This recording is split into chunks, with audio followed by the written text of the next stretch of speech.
جمال الوجود بذكر الإله، وتصفو الحياة بنور هدى.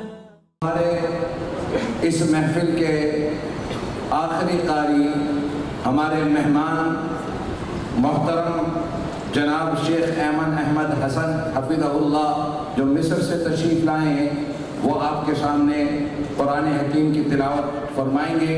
अल-आन फ़ज़ीलत शेख ऐमन अहमद हसन हफिज़हुल्लाह ज़ैफ़ुन अल-करीम अल-मुअक्कर हुआ यतलू किताब अल्लाह।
No.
بسم الله الرحمن الرحيم الحمد لله رب العالمين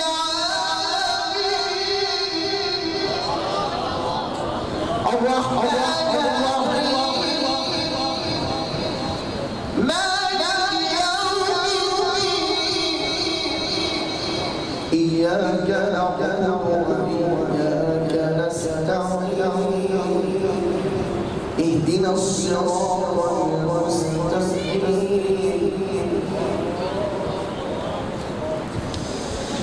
الحمد لله رب العالمين الرحمن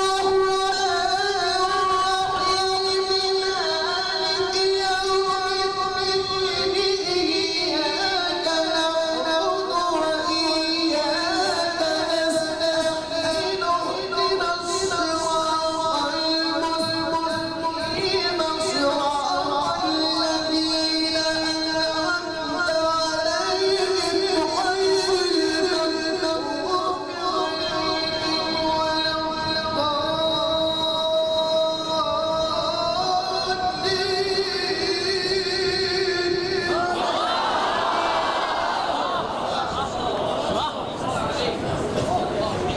صراط الذين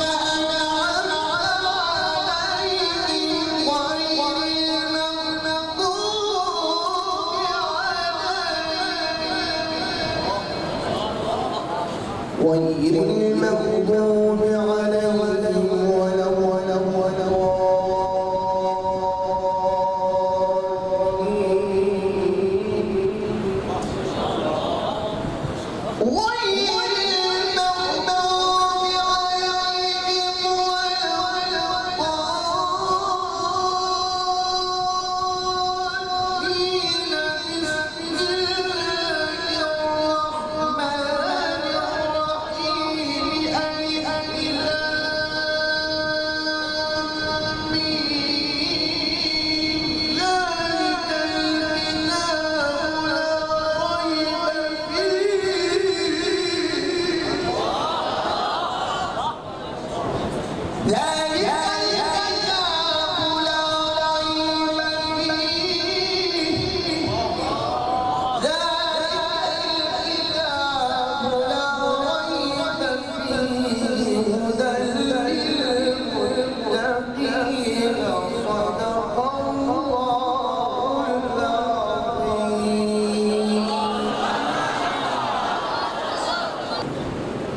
मैं इदारे के मुदीर रईस उल जामिया हज़रत मौलाना कारी शब्बीर अहमद उस्मानी साहब मद्दज़िल्लुल आली से दरख्वास्त करूँगा कि वो तशरीफ़ लाएँ और मेहमानों का शुक्रिया अदा करें। जनाब कारी शब्बीर अहमद उस्मानी साहब मुदीर जामिया तालीमुल कुरान व सुन्नत। बिस्मिल्लाहिर्रहमानिर्रहीम। मैं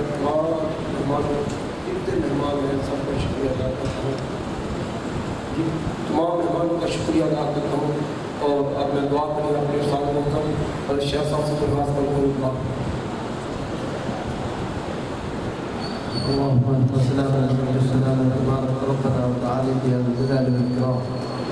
اللهم أرنا الحق حقا وارزقنا اتباعه وأرنا الباطل باطلا وارزقنا اجتنابه. ربنا تقبل منا إنك أنت السميع العليم وتب علينا إنك أنت التواب الرحيم. अल्लाहुम्मा इन्ना नसअलुकल अफ़्व वल आफ़ियत वल मुआफ़ात अद-दाइम। अल्लाहुम्मा इन्ना नसअलुकल खैर वत तुक़ा वल अफ़ाफ़ वल ग़िना। अल्लाहुम्मा अहफ़िज़ना अनिल आफ़ाति वस्सय्याति वल बलिय्यात। या इलाहुल आलमीन, इस मजलिस को मंजूर और मकबूल फरमा। इस इदारे को, इस इदारे के तलबा को, इस इदारे के असातिज़ा को, तमाम मुआविनीन को या इलाहुल आलमीन अजर अज़ीम अता फरमा। या इलाहुल आलमीन, इस इदारे को तरक्कियात से मालामाल फरमा। या इलाहुल आलमीन, इस इदारे के तलबा को, असातिज़ा को अपनी हिफाजत अता फरमा, अपने हिफ्ज़ व मान इस इदारे को दूनी रास्तों की तरक्की अता फरमा। या इलाहुल आलमीन, कुरान पाक पे ये इदारा अल्हम्दुलिल्लाह जिस तरह से तरक्की कर रहा है, अल्लाह इसकी तरक्कियों को, इसके दर्जात को मज़ीद बुलंद रब्बना तक़ब्बल मिन्ना इन्नका अंतस समीउल अलीम व तुब अलैना इन्नका अंतत तव्वाबुर रहीम। या इलाहुल आलमीन, हमारी इस मजलिस में इन हज़रात ने तिलावत की है, इन हज़रात ने बुखारी के ख़त्म में शिरकत की है, जिन तलबा ने फराग़त की सनद हासिल की है और जिन तलबा ने कुरान पाक का हिफ्ज़ मुकम्मल किया है, या अल्लाह उन सबको अपने लिए अपने बारगाह में कबूल और मंजूर फरमा और उनको आमाल सालिहा की तौफीक अता फरमा। या इलाहुल आलमीन, पर भी एक सालिह बना, अपने वालिदैन की आंखों में ठंडक बना। रब्बना हब लना मिन अज़वाजिना व ज़ुर्रिय्यातिना क़ुर्रता अअयुन वजअलना लिल-मुत्तक़ीना इमामा। खासतौर पर बीमारों के लिए शिफा की दुआ कीजिए कि अल्लाह ताला तमाम बीमारों को शिफा अता फरमाए। और मैं भी आपके सामने उन्हीं बीमारों में से एक बीमार हूँ, मेरे लिए भी दुआ कीजिए कि अल्लाह ताला मुझे भी सेहत कामिला अता फरमाए। जब तक दुनिया में मौजूद है कुरान के पढ़ने और पढ़ाने की खिदमत ले, और जब जाना हो तो कुरान पढ़ते पढ़ाते ही अल्लाह के यहाँ जाना हो। अल्लाह ताला हमारी इन तमाम कोशिशों और काविशों को मंजूर और मकबूल फरमाए और इन सबको हमारे लिए ज़ख़ीरा आखिरत बनाए। रब्बना तक़ब्बल मिन्ना इन्नका अंतस समीउल अलीम। सल्लल्लाहु तआला अलैहि वसल्लम।